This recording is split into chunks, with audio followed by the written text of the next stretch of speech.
We're gonna do a fun little exercise here. I'm not sure how good I'm gonna be at it, but there was a Magic BANLIST update yesterday, and I think it'd be fun if a Yu-Gi-Oh player who doesn't really play Magic, I know the rules of Magic, but I don't actively play Magic, and I've basically never played a game of Standard in my life. If I look at this ban list and try to guess why these cards are ban-worthy, we'll just see if it's fun. You know, we do like sometimes to consume some content on other card games and just theorize about card games as a whole. So maybe we can figure out why some of these cards were banned. Maybe for some of these, people said I would need some context, but I guess then we just will fail on those. Is it just for Standard? Oh, there are other cards in other form. Dude, how many formats? Okay, anyways. Apparently there's a change in alchemy, whatever that means. Pioneer, best of one on MTG Arena. Historic. Dude, they have historic, timeless, vintage, and legacy? What's the difference?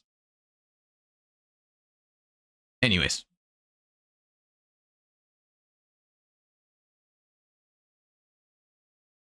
We'll just go through Standard.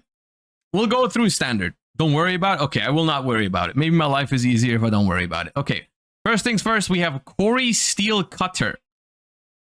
Equipped creature gets +1/+1 and has trample and haste. Flurry. Whenever you cast your second spell each turn, create a 1/1 white monk creature token with prowess. You may attach this equipment to it. Whenever you cast a non-creature spell, that token gets +1/+1 until the end of turn. Equip cost 2. Okay. I don't feel like this is a card where I'm missing much context. This just feels like a very high value card. Don't you just play this once for 2 mana, and then every time you play 2 spells, you just get a free... It's a free 2/2 that can attack immediately, has trample, and then grows for each other spell that you cast. Right? And if I remember correctly, equipments in Magic don't die if the creature dies, right? So like if you kill one of the monks, it just goes back to your board ready to become another 2/2 monk with trample haste that grows. So this just seems like an incredibly broken card, no context needed. It counts itself. Oh yeah, it does count itself. So like when you play it, but it's not even like a big tempo loss when you play it for the first time, because all you have to do is play it and another spell, and you immediately get a 2/2 trample haste. How does the trigger order work in Magic? Like if, let's say I cast this, then I cast another spell. Do you create the 1/1 monk before or after the spell resolves?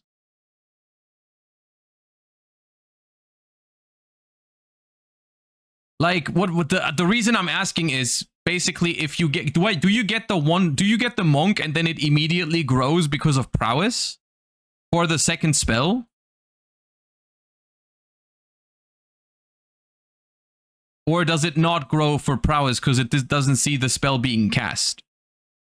You don't get the prowess. Okay, sure. Okay, so it is a 2/2 that you get, not a 3/3 instantly, but it can become bigger once you thingy. Yeah, okay. Now that just seems good. That just seems like a broken card, no context needed. All right, cool. This, like, I'm assuming they probably play this in like red aggro decks, but this seems like a card that's even good enough to build like other decks around it. Like I could see there being like a control deck that just has a lot of spells. And you just do most of your damage with the little monks that you get every turn. Like it might not even be an exclusively aggro card. You might just put it into like other stuff that just because it's just high value. Blue-red was the deck? Okay, sure. Next up we have Abuelo's Awakening, which is a sorcery that costs 4+X.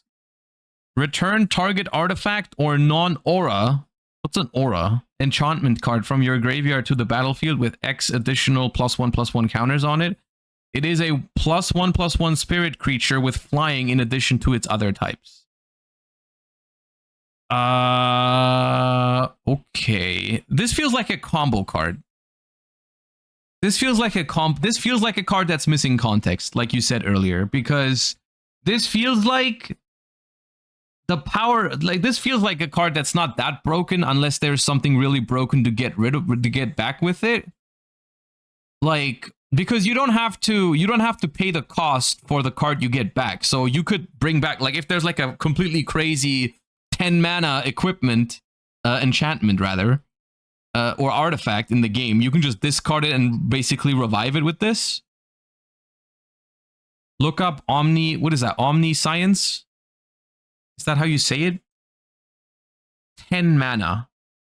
You may cast spells from your hand. That's exactly what I mean. Okay. You may cast spells from your hand without paying their mana cost. So basically, is that like a combo deck where you try to discard this card and then you bring it back with this, and then it's just like everything you play is free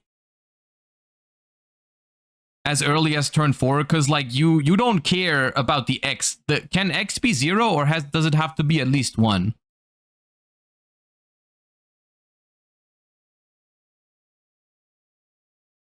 Can be 0? Okay, so you can just play this for 4 mana because you don't want to get any +1/+1 counters. You just care about getting the thing. And then it just, yeah, everything's free. Okay. I mean, I'm guessing if the card is banned, that has to have been somewhat consistent, because I'm imagining in a 60-card deck, making sure you can get this by turn 4 and get the other one into the graveyard by turn 4 is not always, but like maybe it is consistent. Otherwise, it probably wouldn't be banned. It was the second best deck in the game. Okay, well, then it probably has to be somewhat consistent. All right.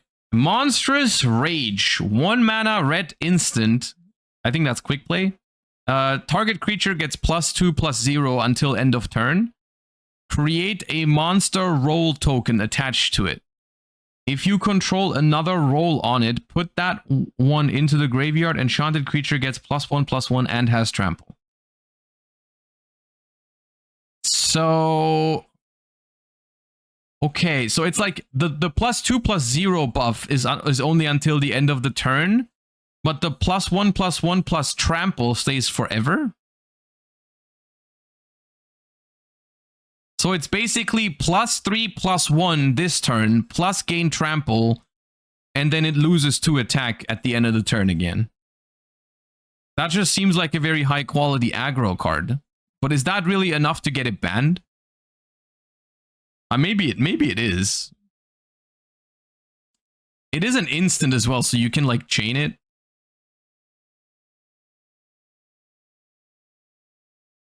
Imagine it with Cutter. Yeah.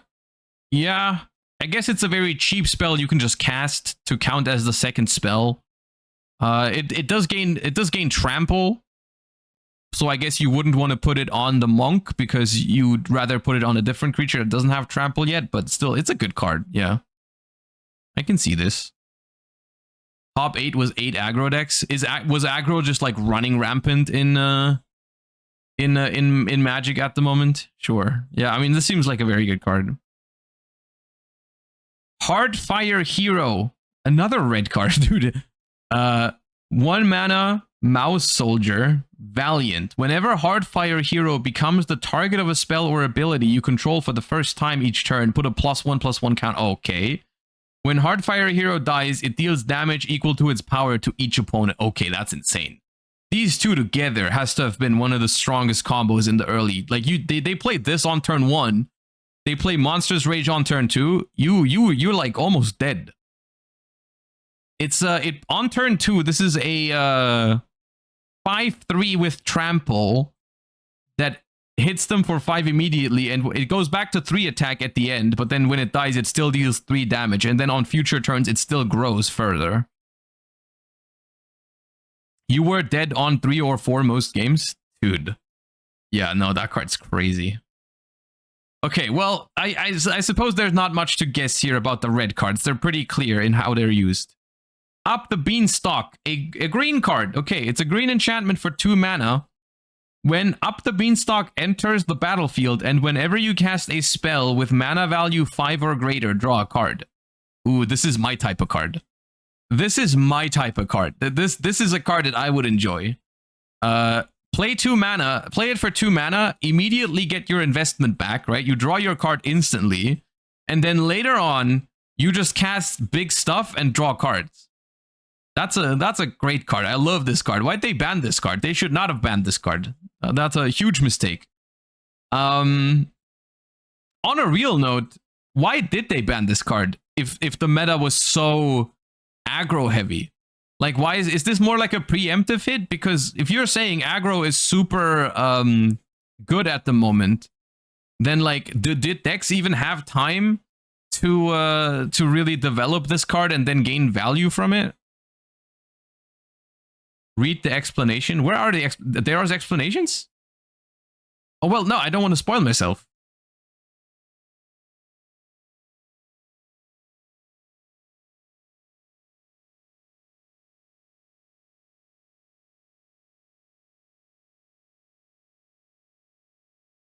You can cheat with the cost and still draw?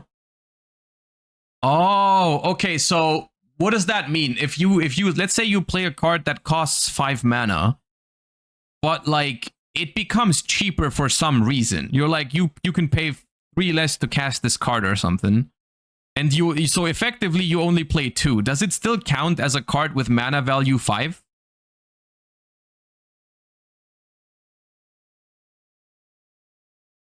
Look up Leyline Binding. Someone sent it. Hold up. Leyline Binding. 6 mana card. Domain. Flash, I think, means you can play this fast on your opponent's turn. This spell costs 1 less to cast for each basic land type among lands you control. When this enchantment enters, exile target non-land permanent and opponent controls until this enchantment leaves the battlefield. So, okay, so if you have a bunch of different basic lands, this can cost you like 2 mana or something, or I mean at the lowest 1, and then you still draw a card off of Up the Beanstalk. Sure. You know what? I get that, but I still don't really know if I think that that's ban worthy for Up the Beanstalk, because I feel like if you can pull this off, dude, other decks kill you by turn 3 or 4. You said they kill you by turn 3 and 4, and you guys are mad about an enchantment that draws you an extra card if you cheat out Leyline Binding on turn 3 or 4? I don't know, you know what? I don't know if I agree with Up the Beanstalk. As a non-Magic player, that definitely matters. My opinion matters a lot on this. They should have left Up the Beanstalk alone. It did nothing wrong. Hopeless Nightmare. When Hopeless Nightmare enters the battlefield, each opponent discards a card and loses 2 life. Okay, for 1 mana, that's already annoying. When Hopeless Nightmare is put into a graveyard from the battlefield, scry 2. 3 mana, sacrifice Hopeless Nightmare. That just seems like a very simple, like that's just good. From 2 perspectives. Like that's a good burn card. Because it's just burn 2 for 1 mana, which is not bad, is it? And then forcing a discard, so it's not even like -1. This is a context card. This comboed with bounce spells for multiple hand drips. I can imagine that. Yeah, I can imagine 1 mana enchantment. You can easily bounce it back and force your opponent to do it over and over. Yeah, toxic card. What does Scry 2 mean? Scry 2 is like a consistency thingy. You get to like look at the top 2 cards of your deck, and then I think you get to decide whether they stay on top or they go to the bottom. I don't know if you can like keep 1 on top and 1 to the bottom, or if you have to do both on top or both bottom. But it's like something like that. It's like look at the top cards and see if you like them or not.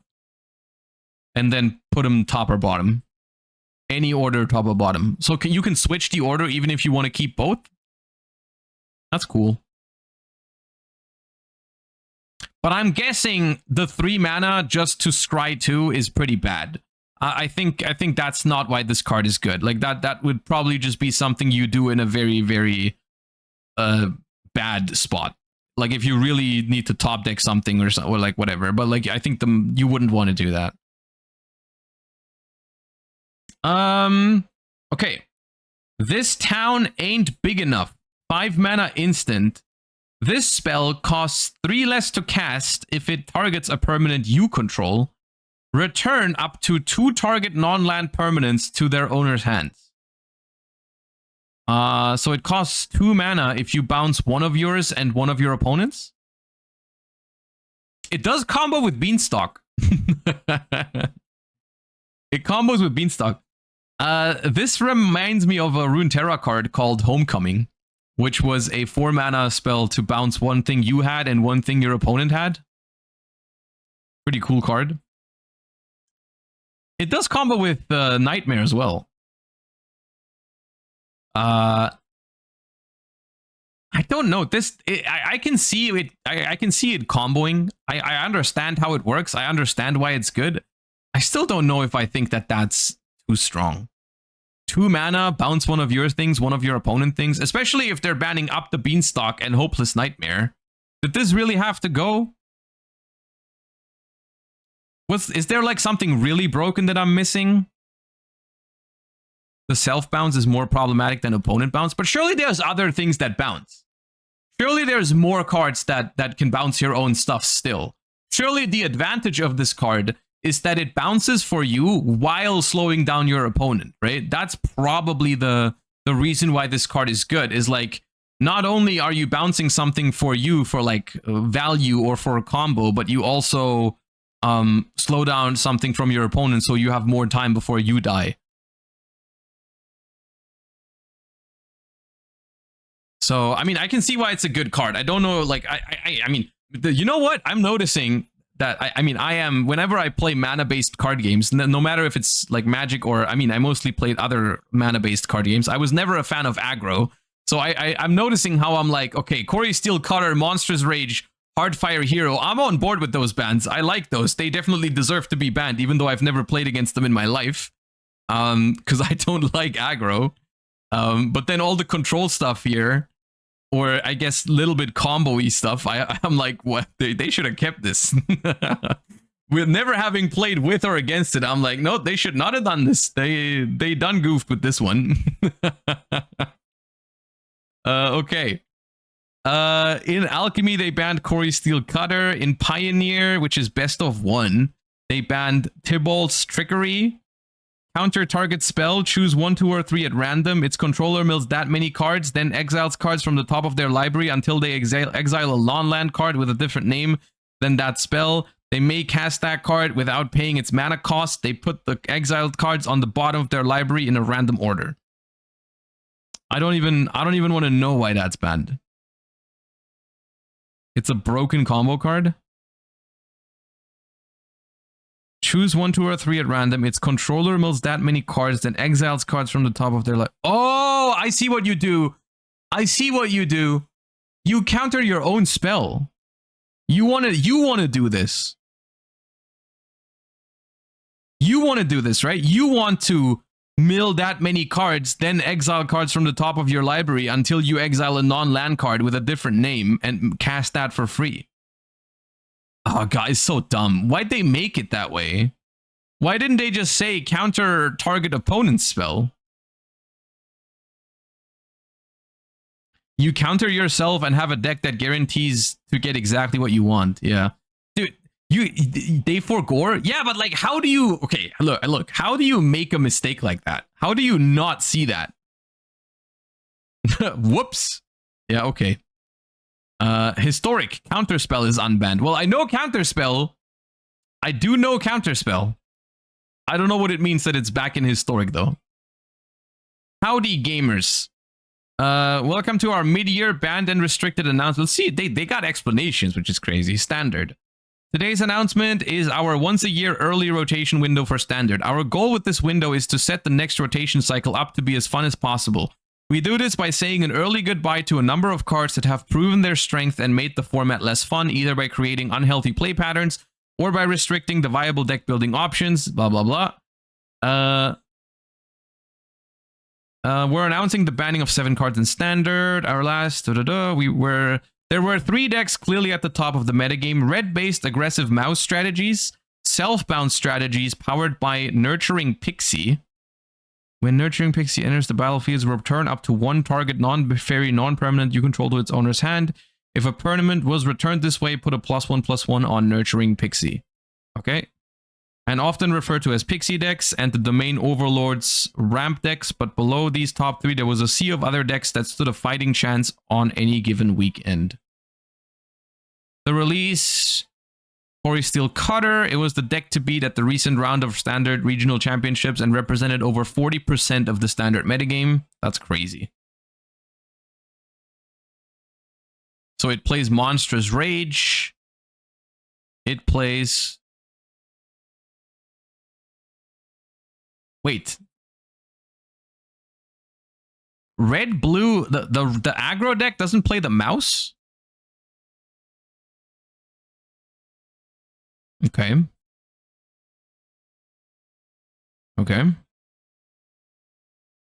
right, I'm not going to read through everything. I'm just going to look at some of these deck lists. So this was the red and blue deck that used it used Monstrous Rage and it used Corey Steel Cutter.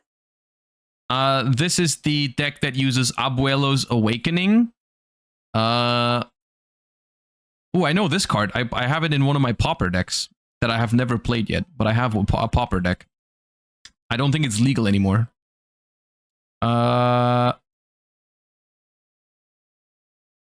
Yeah, is it Omni? Am I saying it right? Omniscience? Or is it more like Omniscience? I don't know the word. So yeah, this mills the second. Omniscience, okay. Draw 2 cards, then discard a card. What is impending for? What is impending?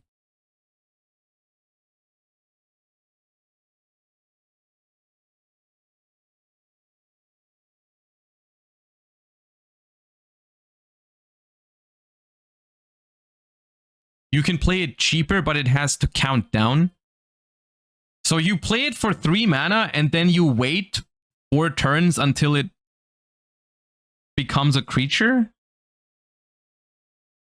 But you do get the draw 2, discard 1 immediately. So it's like 3 mana, draw 2, discard 1. Basically. Okay. That doesn't seem that good. 3 mana, draw 2, discard 1 in an aggro meta. Draw 3 cards, then discard a card for 4 mana. Okay, I mean, they play cards that make sense here, right? Like, they try to draw and discard, basically. Try to filter, I see. And then just combo into this, and then play everything for free. Sure. Mono red aggro. There you go. There he is, the Hard Fire Hero and the Monstrous Rage. Interestingly enough, the aggro deck, I would have thought aggro could also make use of the thingy here, the Corey Steel Cutter. It still seems like a good card for aggro. Maybe it's still a little too expensive for aggro. Why is there a 6 mana card in aggro? Oh, because you can also play it for 2. Deals 5 damage to target creature without flying. Okay. And then this is Up the Beanstalk. This is the cool deck. This is the one they should not have hit at all because it's waste. I don't know what it does.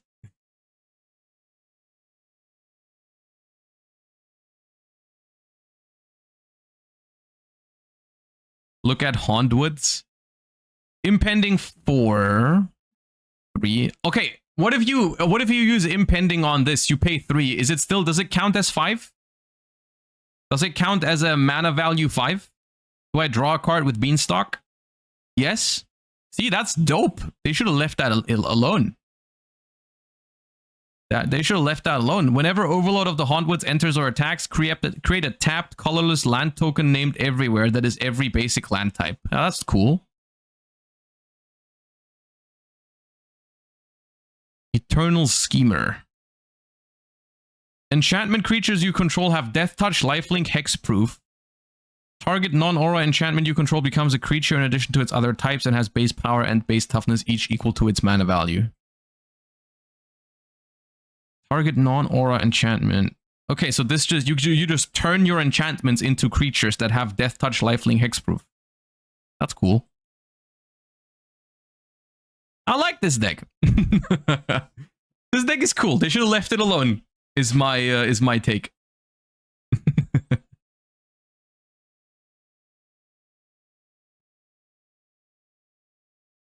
And then there is Orzhov Pixies. Oh, that's the bounce deck. That is the bounce deck. Hopeless Nightmare. But yeah. So how do you bounce Hopeless Nightmare a bunch? You play the Pixie that bounces. Kirin. They got Kirin. When this creature enters, return up to 1 to control. If it was a token, draw a card. At the beginning of your upkeep, reveal the top card of the library. Put that card into your hand. You lose life equal to its mana value. Oh, that just makes you draw 2 cards a turn. That's kind of broken. That's pretty. That's a good card.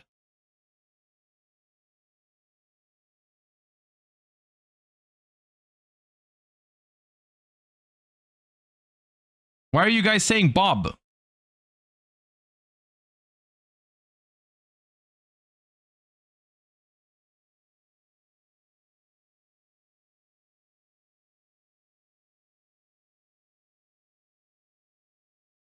Dark Confidant is Bomb.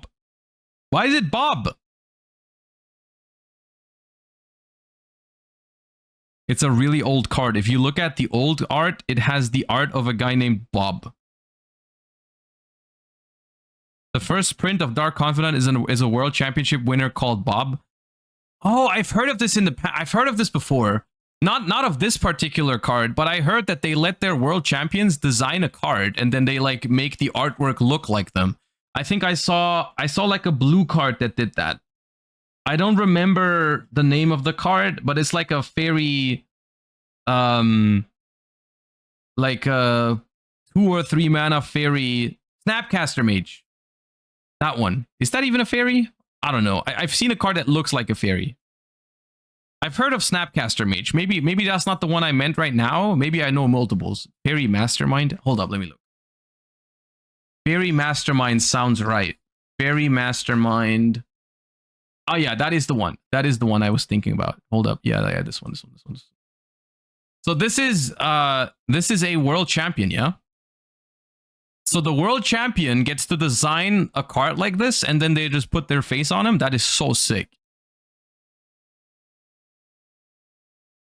That is so sick. Dude, if we had that in Yu-Gi-Oh, you would have had a Runic Fountain retrained that just has my face on it as the fountain. You guys are lucky we don't have that. It would have gone crazy, dude. It would have drawn 2 cards per Runic you shuffle back. And it's just my face on Runic Fountain staring at you. It would have been crazy. Okay. Well, that was fun. That was fun. Now I'm not gonna say how good this ban list was because I don't play Magic. So you guys tell me right now, how good was this ban list? How happy are people playing standard Magic right now?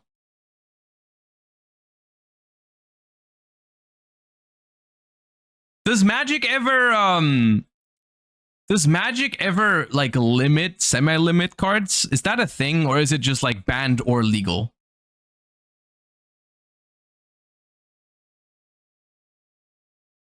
No? Okay.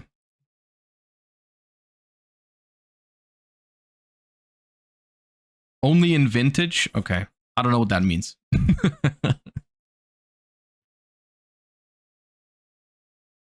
Okay. Apparently, people are pretty happy about this ban list.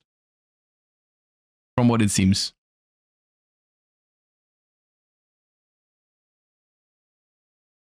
In Magic, cart is problem or is not problem. Okay, noted. Cart is problem or is not problem.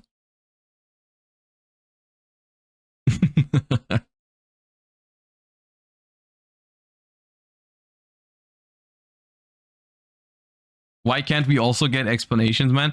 I mean, I will say the explanations are nice. It feels nice that they care enough about giving the community an explanation.